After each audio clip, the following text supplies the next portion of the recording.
Hello friends, कैसा आप सब लोग। तो फ्रेंड्स, फाइनली आपका जो केवीएस का ऑफिशियल नोटिफिकेशन है वो आपका आ चुका है। तो उसके अंदर आपका एक बहुत ही बड़े बदलाव आपको देखने को मिला है। एक तो आपका पूरा सिलेबस चेंज हो गया। सिलेबस चेंज के अलावा आपका जो सीटेट वाले जो स्टूडेंट है उनके साथ आपका एक बड़ी दिक्कत देखने को मिल गई। वही आपके बाहर हो गए जो आपके सीटेट के स्टूडेंट है, ठीक है। तो जितनी भी बातें आपके केवीएस के जो आपका नोटिफिकेशन है, जो आपका सिलेबस है और सिलेबस में क्या चेंज हुए, कहां से आपको तैयारी करनी है, किस तरीके से आपको चीजें लेकर चलनी है ताकि आप लोग केवीएस के एग्जाम को पास कर सके, उनके ऊपर एक एक करके सभी चीजें मैं आपको बताता हूं। क्योंकि ये जानकारी आपको पता होनी चाहिए, तभी आप लोग केवीएस के एग्जाम को आप लोग क्वालिफाई कर पाओगे, ठीक है। पहले सबसे पहले जो आपका सिलेबस आया है, जो आपकी चीजें चेंज हुई है, इनके ऊपर एक बार बात कर लेते हैं।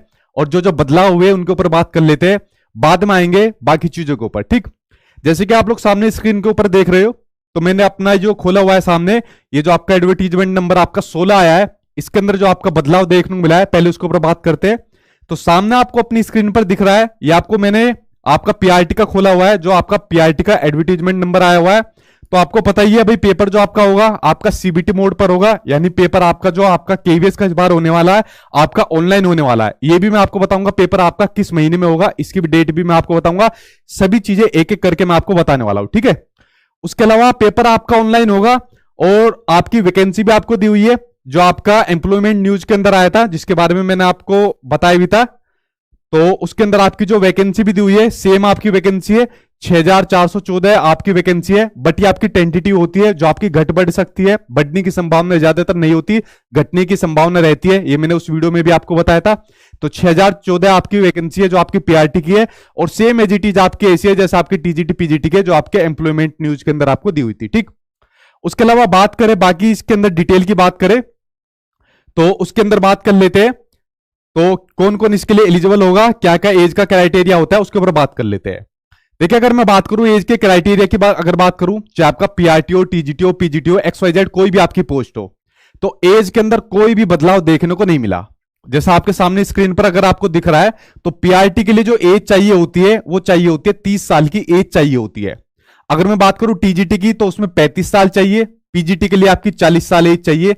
तो एज के अंदर केवीएस वालों ने कोई भी बदलाव नहीं करा, सेम एज इट इज आपकी वही एज दी हुई है जो इससे पहले आपका 2018 के अंदर जो आपका निकला था, उससे पहले जो आपका निकलता था, ठीक है।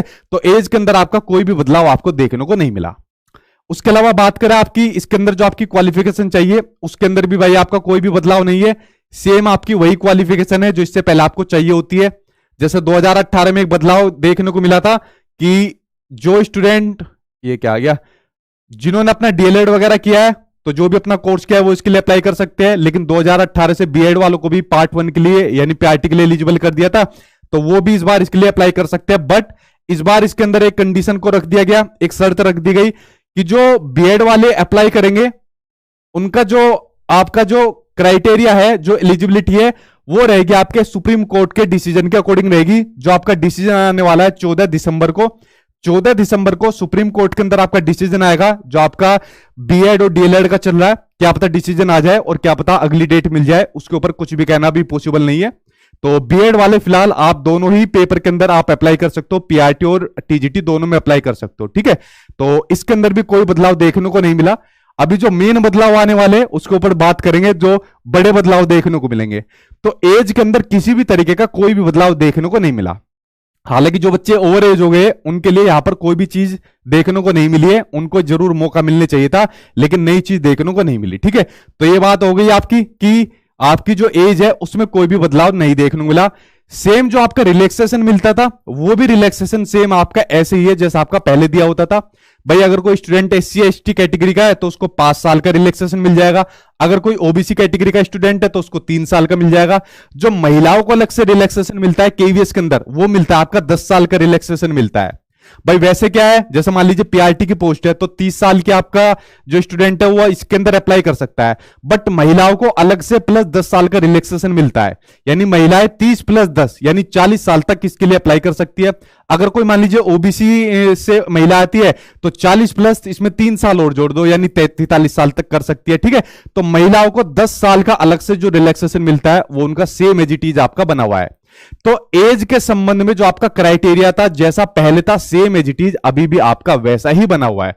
तो एज में कोई भी यहां पर छेड़खानी नहीं की गई है, जो आपका केवीएस का नया ऑफिशियल जो आपका नोटिफिकेशन आपको देखने को मिला है। ठीक, तो इसके अंदर तो मुझे लगता नहीं ज्यादा इसके ऊपर डिस्कशन करना चाहिए, ज्यादा कोई बातचीत करनी चाहिए। सेम एज इट इज आपका जो है एज का क्राइटेरिया दिया हुआ है। एक नया जो बदलाव देखने को मिला है उसके ऊपर बात करते हैं, जो सीटेट वालों के लिए बड़ा चिंता का विषय है। देखिए, बोर्ड ने कहा है कि जो आपकी जितनी भी एलिजिबिलिटी है, चाहे आपने जो अपना कोर्स किया है, चाहे आपने डीएलएड किया हो, बीएड किया हो, XYZ जो भी आपका अपना कोर्स है, या चाहे जो आपका सीटेट का जो आपका सर्टिफिकेट है, वो आपका 26 दिसंबर 2022 तक वो कंप्लीट मांगता है उसको। क्योंकि फॉर्म की भरने की डेट कब है आपकी? फॉर्म की भरने की डेट है आपकी 5 दिसंबर से आपके फॉर्म भरे जाएंगे और आपके लास्ट डेट है आपकी 26 दिसंबर तक आपकी फॉर्म भरने की आपकी लास्ट डेट है। ठीक है, तो बोर्ड ने कहा है जो फॉर्म भरने की जो लास्ट डेट है वहां तक आपकी जो एजुकेशन क्वालिफिकेशन है वो कंप्लीट चाहिए, सीटेट भी जो आपका है वो कंप्लीट चाहिए। अब जो बच्चे इससे पहले सीटेट पास हो चुके हैं उनके लिए तो कोई दिक्कत नहीं है, जो अभी सीटेट का एग्जाम देंगे उनके लिए दिक्कत की बात है, क्योंकि वो उनका तब तक आपका रिजल्ट नहीं आएगा, तो उनके लिए दिक्कत समस्या खड़ी कर दी। जो इस बार सीटेट का एग्जाम देने वाले हैं तो उनको इस बार एलिजिबल नहीं माना। तो भाई ये बड़ा गंभीर विषय है। 4 साल बाद वैकेंसी आई है, 2018 में इनको एलिजिबल माना गया था और इस बार इनको एलिजिबल नहीं माना, तो इनको भी एलिजिबल करना चाहिए था, क्योंकि इतने साल बाद वैकेंसी आ रही है तो मौका सबको समान मिलना चाहिए था। बट इसको बोर्ड ने नहीं माना। तो अगर किसी को मुझसे हेल्प चाहिए या जो भी मेरे लेवल से बनेगा तो मैं उसको आप लोगों के लिए हेल्प करने के लिए तैयार हूं, क्योंकि एक तरीके का सीधा भेदभाव देखने को मिला। वहां पर एज का रिलैक्सेशन नहीं मिला, कोविड की वजह से लेट हुई है वैकेंसी, वरना वैकेंसी अब से पहले कब की आ जानी थी। ठीक है, कब से इसके ऊपर काम चल रहा है, और दूसरा सीटेट वालों के साथ ये चीज देखने को मिली है। ठीक है, तो ये एक बड़ा मतलब एक जो गंभीर विषय देखने को मिला वो सीटेट वाले स्टूडेंट के साथ देखने को मिला। बाकी इसके अंदर एज वगैरह के बारे में जो आपका क्राइटेरिया वगैरह होता है वो सेम आपका एज इट इज वैसे ही दिया हुआ है जैसा आपका इससे पहले दिया हुआ था। ठीक, ये चीज आपकी क्लियर हो गई। उसके बाद बात करते हैं बाकी के और पॉइंट के ऊपर, जो आपके सेम एज इट इज आपके ऐसे ही दिए हुए जैसा आपके इससे पहले दिए होते थे। ठीक है, ये आपका सेम एज इट इज वो पॉइंट दिया हुआ है कि भाई आपका जो सीटेट का सर्टिफिकेट है वो आपका लास्ट डेट से पहले हमको कंप्लीट चाहिए। ठीक, तो ये सीटेट वालों के बारे में बात की हुई है। मोड का जो सिलेक्शन होगा, यानी जो आपका सिलेक्शन होगा उसका क्या मोड होगा, सेम एज इट इज पहले है। भाई पहले आपको अपना रिटन एग्जाम क्वालिफाई करना पड़ेगा, रिटन एग्जाम क्वालिफाई करना पड़ेगा, इसकी कट ऑफ को आपको पार करना पड़ेगा, और उसके बाद आपको अपना जो इंटरव्यू होता है, यानी जो आपका डेमो होता है, इंटरव्यू जिसको बोल देते हैं, उसको पार करना पड़ेगा। और इंटरव्यू के अंदर भी इन्होंने इस बार चेंज कर दिया। इंटरव्यू का जो रेशियो होता था पहले होता था आपका 85-15 का रेशियो होता था। 85% आपके रिटर्न के जुड़ते थे और 15 आपके इंटरव्यू के जुड़ते थे। बट इसको इस बार इन्होंने चेंज करके 70:30 का कर दिया। ठीक है, तो ये बदलाव इस बार आपको देखने को मिला रिटर्न और आपके इंटरव्यू के अंदर। ठीक है, अभी और बदलाव के ऊपर बात करेंगे, एक एक करके सभी बात बता देता हूं। तो बाकी सिलेक्शन का मोड आपका सेम वही है, पहले रिटर्न एग्जाम पास करिए, उसके बाद इंटरव्यू पास करिए और फिर उसके बाद जॉब ले जाइए आप लोग। ठीक, तो ये बात हो गई आपके एग्जाम के बारे में, आपके पीआरटी के बारे में, एज के बारे में और आपके जो क्वालिफिकेशन है उसके बारे में। इसके अंदर कोई बदलाव नहीं है, सेम एज है, सेम आपकी क्वालिफिकेशन है जो इससे पहले थी। उसके बारे में आपके जो बोर्ड है उसने कोई भी चेंज आपका नहीं किया है। ठीक, तो यहां तक आपकी चीजें क्लियर हो गई। उसके बाद बात करते हैं आपके कुछ और महत्वपूर्ण पॉइंट के बारे में, जो है आपका सिलेबस, जिसके अंदर आपका सबसे ज्यादा बदलाव आपको देखने को मिला है। ठीक है, सिलेबस आपका चेंज हो गया बिल्कुल, आपका पूरा का पूरा। मैंने कुछ जब ये एम्प्लॉयमेंट न्यूज के अंदर जब ये न्यूज आई थी, मैंने क्लियर कहा था भाई अभी रुक जाना, सिलेबस आपका, मुझे पता था टीजीटी तो डेफिनेटली चेंज होगा, क्योंकि टीजीटी के अंदर पक्का चेंज देखने को मिलेगा, बट पीआरटी के अंदर भी बदलाव देखने को मिलेगा था, इसकी संभावना इतनी नहीं थी। तो सिलेबस में एक बहुत बड़ा बदलाव देखने को मिला। अब देखिए इसकी तैयारी कहां से करनी है, कैसे पढ़ना है, उस सब के बारे में एक एक करके बात कर लेते हैं। और आपका एग्जाम कब तक होगा तो सभी के ऊपर एक एक करके आपको बता देता हूं। पहले शुरुआत पीआरटी से कर लेता हूं, उसके बाद आपके टीजीटी पीजीटी वगैरह के बारे में बात करता हूं। सबसे पहले आपका पीआरटी का सिलेबस आपको दिया हुआ है।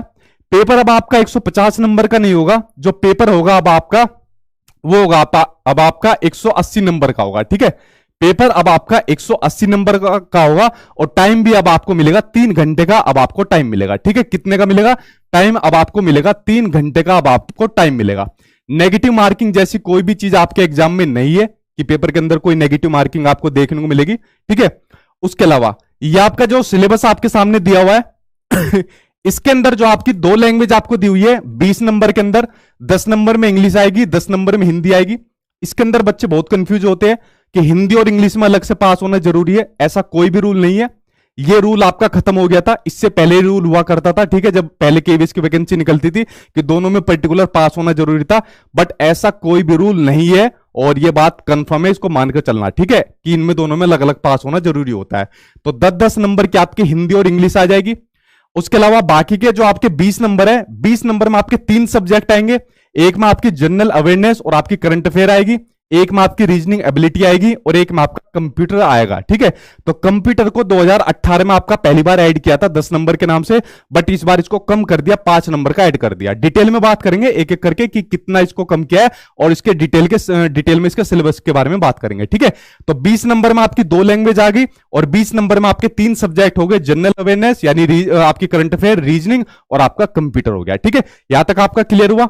उसके अलावा बात करते हैं आपके अगले 60 नंबर के बारे में। अच्छा, जिनका पीआरटी और टीजीटी है, तो पीआरटी और टीजीटी में भी सेम 20 नंबर की आपकी 2 लैंग्वेज आएगी और सेम 20 नंबर के आपके ये 20 नंबर आएंगे। पीआरटी, टीजीटी, पीजीटी और बाकी जो भी पोस्ट होती है उनका सेम मैं आपको साथ के साथ बताता जा रहा हूं, ठीक है, क्योंकि अलग अलग बताऊंगा तो वीडियो 1-1.5 घंटे की बन जाएगी। तो उनके भी सेम 20-20 नंबर के ये नंबर आपको देखने को मिलेंगे।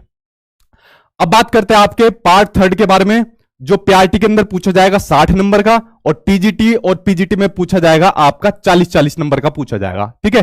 Perspectives on education and leadership, तो इसके अंदर ये आपका 60 का पीआरटी और बाकी में 40-40 नंबर का है। अब देखिए इसके अंदर कौन कौन सी चीज आपकी पूछी जाएगी। इसमें पूछे जाएंगे जो आपके ये पूछे जाएंगे कंसेप्ट ऑफ ग्रोथ यानी मैच्योरेशन डेवलपमेंट, यानी डेवलपमेंट का आपका पूरा टॉपिक आएगा, आपका सोशलाइजेशन का आपका टॉपिक आएगा।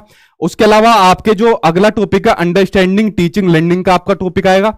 उसके अलावा ये पूरे के पूरे डिटेल में इनको चैप्टर को खोल के दे दिया, इन चैप्टर को कहां से पढ़ना है, कैसे पढ़ना है, वो सब मैं आपको बता दूंगा, ठीक है। उसकी टेंशन मत लेना आप लोग, क्योंकि डिटेल में भले ही इतने चैप्टर दिए हुए लेकिन पर्टिकुलर अगर आपको पता चल जाएगा तो उसके ऊपर मैं आपको बता दूंगा, एक पर्टिकुलर वीडियो बनाकर डाल दूंगा कि कैसे इसकी प्रिपरेशन करनी है, कहां से पढ़ना है, कैसे पढ़ना है। तो आप लोग टेंशन बिल्कुल मत लेना, ठीक है। तो इतने बड़े सिलेबस को देख के डर मत जाना, इतना बड़ा सिलेबस दे दिया, पता नहीं क्या चीज देखने को मिल गई, नहीं, ठीक। तो उसके बाद जैसे क्रिएटिंग कंडक्टिव लर्निंग एनवायरनमेंट दिया हुआ है, ये इसको डिटेल में खोलकर दिया हुआ है। जैसा आप लोग देख सकते हो इसके अंदर आपकी एनईपी 2020 भी आपकी पूछी गई है, एनईपी 2020 पूछी गई है, आरटी एक्ट आपका पूछा गया है। तो इस तरीके से इसको खोलकर दिया हुआ है। आपके 60 नंबर में पीआरटी आएगा, टीजीटी और आपका पीजीटी में आपका 40 नंबर का आपका पूछा जाएगा। तो यहां पर आ गया ये आपका जो आपका पीआरटी का सिलेबस था और जो आपका टीजीटी और पीजीटी का सिलेबस था, यहां तक आपका कवर हो गया। अब जो आपका पीआरटी के बच्चे आपके 80 नंबर जो आपके बचते हैं सब्जेक्ट स्पेसिफिक के नाम से, ठीक है, ये बचते आपके सब्जेक्ट स्पेसिफिक के नाम से। तो पीआरटी में आएंगे आपके 80 नंबर के और उसमें टीजीटी और पीजीटी में आएंगे आपके 100 नंबर में, ठीक है। जिन बच्चों का टीजीटी और पीजीटी है उनके नंबर आएंगे 100 नंबर में, वहां पर उनका सब्जेक्ट स्पेसिफिक पूछा जाएगा, जो भी उनका सब्जेक्ट है। तो देखिए उनको अपने सब्जेक्ट पर कमांड करनी पड़ेगी।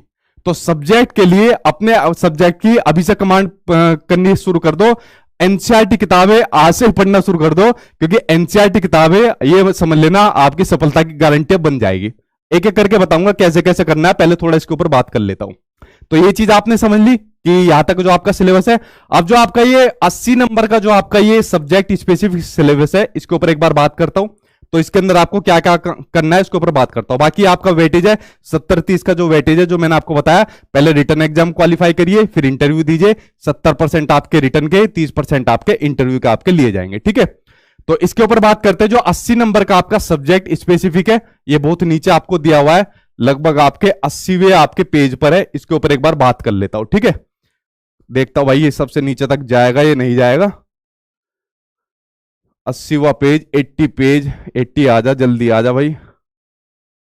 कौन सा पेज आया? 50 आया अभी तक। तो देखो सब्जेक्ट स्पेसिफिक के अंदर क्या क्या चेंज, बड़े बदलाव देखने को मिले इस बार आपको। यहां बड़ा खेल कर दिया आपके केवीएस वालों ने, ठीक है। एक नया ही चेंज देखने को मिला इस बार यहां पर।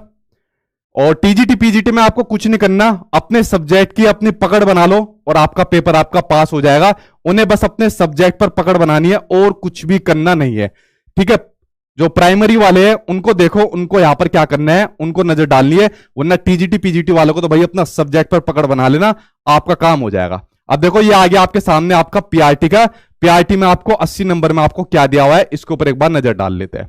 देखो ये आ गया आपका सब्जेक्ट स्पेसिफिक सिलेबस आपका पीआरटी का। इसमें आपको क्या दिया हुआ है, इसमें दिया हुआ है कि जो आपका जो कंसेप्ट आएंगे, जो चीजें पूछी जाएगी वो पूछी जाएगी आपकी क्लास फर्स्ट टू फिफ्थ से। अब बहुत से लोग खुश हो जाएंगे कि क्लास फर्स्ट और फिफ्थ की किताबें पढ़नी पड़ेगी, हमारा काम हो जाएगा। नहीं, देखो यहां पर जो स्टैंडर्ड पूछा जाएगा वो स्टैंडर्ड पूछा जाएगा आपका क्लास 12 तक का आपका स्टैंडर्ड पूछा जाएगा। कितना, क्लास 12 तक का आपका स्टैंडर्ड पूछा जाएगा। इसका मतलब ये तो समझ लो आप कि केवीएस का जो आपका पेपर होने वाला है उसका स्टैंडर्ड आपको इस बार अच्छा देखने को मिलने वाला है। ठीक है, तो टॉपिक तो आपको वही रहेंगे जो आपके एनसीईआरटी के अंदर आपको क्लास फर्स्ट टू फिफ्थ के अंदर आपको दिए होते हैं, बट उनका स्टैंडर्ड जो रहेगा वो आपका अच्छा खासा आपको देखने को मिलेगा। और मैं बार बार एक ही बात कहता हूं कि केवीएस के लिए सबसे बेस्ट और ऑथेंटिक जो सोर्स होता है वो होती है आपकी एनसीईआरटी की किताबें।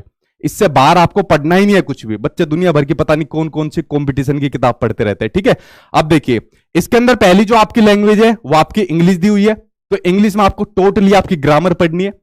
10-10 नंबर की इंग्लिश और हिंदी आपको वहां पढ़नी है, और एक बार इंग्लिश और हिंदी आपको यहां भी पढ़नी है। तो सेम आपका 2018 में भी था, सेम आपका यहां पर भी है, इंग्लिश और हिंदी यहां पर भी आपको पढ़नी है। ठीक है, तो इंग्लिश आपको ग्रामर पढ़नी है, इंग्लिश में आपको वोकैब पढ़नी है, और हिंदी में भी आपको इसी तरीके से पढ़ना है, आपको वोकैब और ग्रामर पढ़नी है। अब देखो मैथ्स के अंदर इन्होंने क्या काम किया है, अगर आपने सीटेट का एग्जाम दिया हो तो आपको सीटेट वाले आपको चैप्टर लग रहे हैं ना, ये सभी आपके सीटेट वाले चैप्टर है जो आपके एनसीईआरटी के अकॉर्डिंग आपको दिए होते हैं। ठीक है, अब यहां पर आपको सीटेट वाले चैप्टर मत करने लग जाना जो सीटेट में आपको अपने चैप्टर करे थे। पढ़ना आपको एनसीईआरटी का ही है, बट उनका जो लेवल रहेगा क्वेश्चन का वो आपका अपर लेवल रहेगा। ठीक है, तो आपको एनसीईआरटी ही पढ़नी है, एनसीईआरटी के टॉपिक पढ़ने हैं, एनसीईआरटी के चैप्टर ये पढ़ने हैं, बट इनका जो लेवल रखा जाएगा वो लेवल रखा जाएगा अपर लेवल तक का आप लोगों को रखना है। ठीक है, इसलिए मैंने अभी तक अपना बैच भी लॉन्च नहीं करा था। मैं यही सोच रहा था कि एक बार सिलेबस आ जाए उसके बाद मैं लॉन्च करूंगा, क्योंकि जल्दबाजी में इसलिए मैंने लॉन्च नहीं करा, ना ही मैंने नोट्स दिए कि क्या बेफालतू में पहले नोट्स दे देता, पता चला सिलेबस चेंज हो गया, उसके बाद मेरी कमाई हो जाती और बच्चों का बेवकूफ बन जाता। तो मैंने ये वाला काम बिल्कुल नहीं करा था। ठीक है, और वो बात सच भी हो गई, तो मैं ये काम करता भी नहीं बिल्कुल भी इस तरीके का। ठीक है, तो आपका मैथ्स हो गया, तो इसमें आपको एनसीईआरटी का मैथ्स पढ़ना है। ठीक, उसके अलावा बात करें आपके ईवीएस की, देखो ईवीएस के अंदर आप लोग देख रहे हो ये ईवीएस की आपकी 6 थीम दी हुई है। सीटेट में आपने पढ़ा होगा ईवीएस की 6 थीम आपको दी हुई है। यहां पर भी आपको एनसीईआरटी आपको पढ़नी है। ठीक है, और एनसीईआरटी का जो लेवल आएगा आपका 12 तक का आपका लेवल आपको देखने को मिलेगा। अब यहां पर 2, 3, 4, 5th क्लास के एनसीईआरटी पढ़ने मत लग जाना, लेवल आपका 12 तक रहेगा, बट जो आपके टॉपिक रहेंगे वो आपके फर्स्ट टू फिफ्थ क्लास से आपके पूछे जाएंगे। ठीक है, इनकी तैयारी मैं आपकी कराऊंगा, मैंने कह दिया मैं इनकी तैयारी कराऊंगा, तो आप लोग बेफिक्र रहना। तो ये बात हो गई आपके 80 नंबर के सब्जेक्ट स्पेसिफिक की, जिसमें आपकी मैथ आएगी, ईवीएस आएगी, और जिसमें आपकी हिंदी इंग्लिश आएगी। इसमें से आपका रीजनिंग हटा दिया, इसमें से आपका साइंस हटा दिया, इस चीज को खत्म कर दिया आपके बोर्ड ने। ठीक है, तो ये चेंज देखने को मिला। बाकी टीजीटी और पीजीटी वालों का 100 नंबर के अंदर आपका जो आपका सब्जेक्ट है वो आपका देखने को मिलेगा। तो इसके अंदर भी आपको क्या पढ़ना है, चाहे पीआरटी हो, टीजीटी हो, पीजीटी हो, सबसे मेन चीज है आपकी एनसीईआरटी की किताबें। सबसे बेस्ट, सबसे ऑथेंटिक चीज है आपकी एनसीईआरटी की किताबें, चाहे आपकी कोई भी पोस्ट हो। तो ये चीज मैंने आपको बता दी। बाकी मैं तो आपकी तैयारी कराऊंगा ही, अभी मैं सीटेट के एग्जाम में थोड़ा बिजी हूं, इनका निकालता हूं, उसके बाद मैं आपकी तैयारी कराऊंगा। ठीक, तो यहां तक ये पॉइंट आपके क्लियर हुए।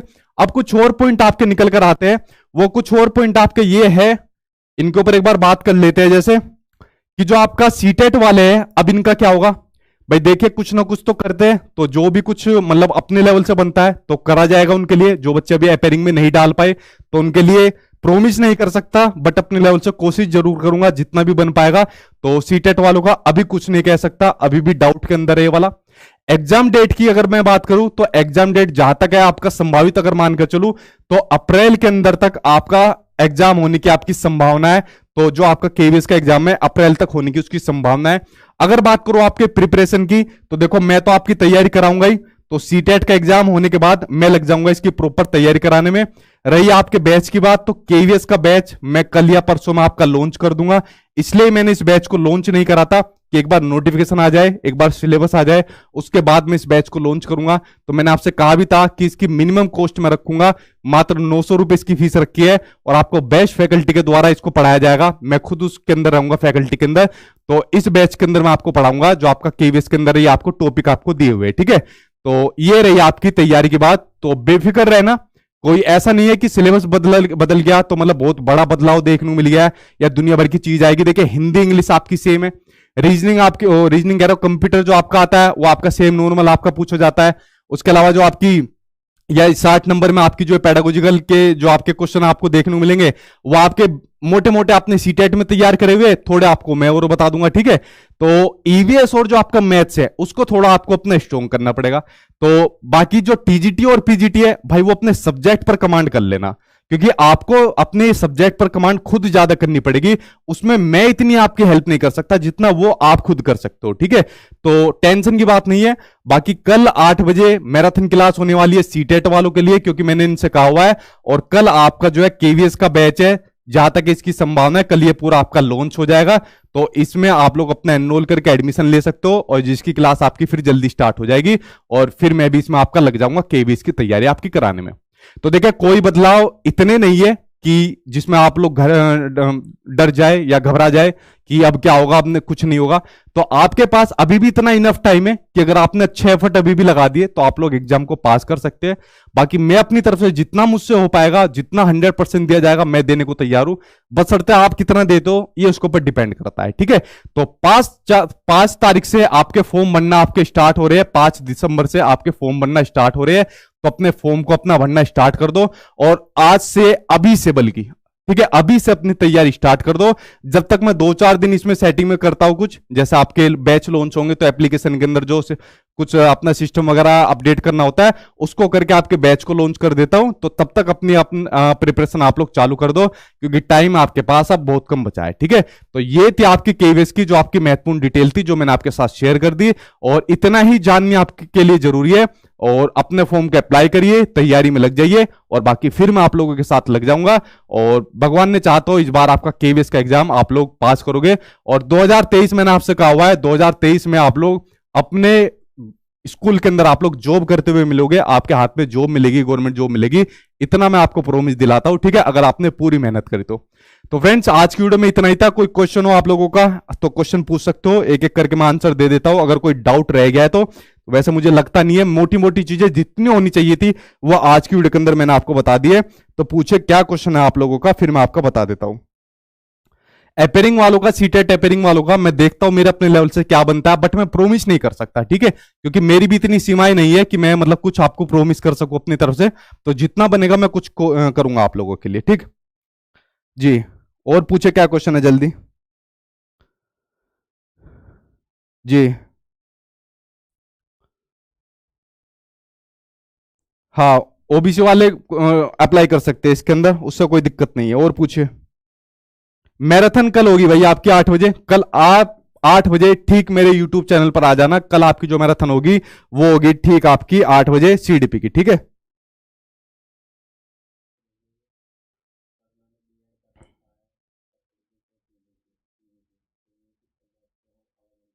अगला क्वेश्चन बताइए जल्दी से, जितने भी आपके क्वेश्चन है।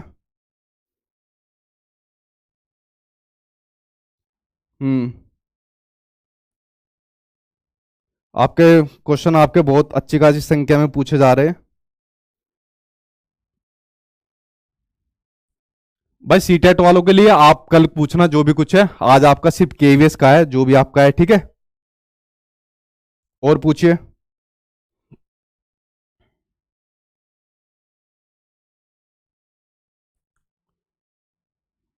ओवर एज स्टूडेंट का भी मेरे हाथ में कुछ नहीं है भाई, ठीक है। तो मैं कर ही सकता हूं बस आपके लिए सपोर्ट, बट मेरे हाथ में ऐसा कुछ नहीं है कि मैं मतलब आपको प्रोमिस कर दूं जैसे सीटेट वालों का है। तो ऐसा कुछ हाथ में नहीं है। हाँ कर सकते हो भाई, पीआरटी के लिए अप्लाई कर सकते हो। चलिए फ्रेंड्स, आज की वीडियो यही खत्म करते हैं, क्योंकि ये जो जितना भी आपका नोटिफिकेशन है, जो आपका ऑफिशियल जो आपका नोटिफिकेशन आया है, इसको मैं अपने टेलीग्राम चैनल सचिन एकेडमी पर डाल दूंगा। वहां से जाकर आप इसको डाउनलोड कर लेना, या जो ऑफिशियल वेबसाइट है वहां से जाकर डाउनलोड कर लेना। उसमें जो आपके 1-2 क्वेश्चन बच भी गए हैं तो वहां से आपके क्लियर हो जाएंगे, ठीक है। क्योंकि मोटे मोटे जो आपके आंसर होते हैं वो सब मैंने आज की वीडियो के अंदर आपके दे दिए। तो 5 तारीख से अपने फॉर्म भर दीजिए। कल मिलते हैं 8 बजे आपकी सीडीपी की आपकी मैराथन क्लास के अंदर। और कल या परसों के अंदर ही मैं आपको अपना केवीएस का बैच भी आपको लॉन्च कर दूंगा, जिसमें आप लोग अपना तैयारी करिए अपनी एक बेस्ट फैकल्टी के द्वारा। और मेरे ख्याल से आपको केवीएस के अंदर आपको कोई दिक्कत आपकी नहीं होने वाली है, ठीक है। इसलिए मैं रुका हुआ था, जल्दबाजी मैंने नहीं करी, इसी वजह से मैंने आपको अपने नोट्स भी नहीं दिए, क्योंकि मुझे लग रहा था कि अगर सिलेबस चेंज हो गया तो फिर बच्चों से पैसे लेने का कुछ फायदा नहीं है, जो कि काम मैंने बिल्कुल सही करा, ठीक है। अगर मैं आपको नोट्स दे देता और नोट्स देने के बाद अब ये सिलेबस चेंज हो गया तो फिर किस मुंह से मैं आपसे पैसे लेता, सोचकर देखिए, ठीक है। तो इसलिए मैंने नोट्स नहीं दिए, तो मुझे उनको थोड़ा और अपडेट करने दीजिए, उसके बाद मैं फिर कुछ देखता हूं। चलो फ्रेंड्स, आज की वीडियो यही खत्म करता हूं। कल मिलता हूं 8 बजे, ठीक 8 बजे आप लोग मेरे यूट्यूब चैनल पर आ जाना। चलिए कल मिलते हैं 8 बजे। Thank you.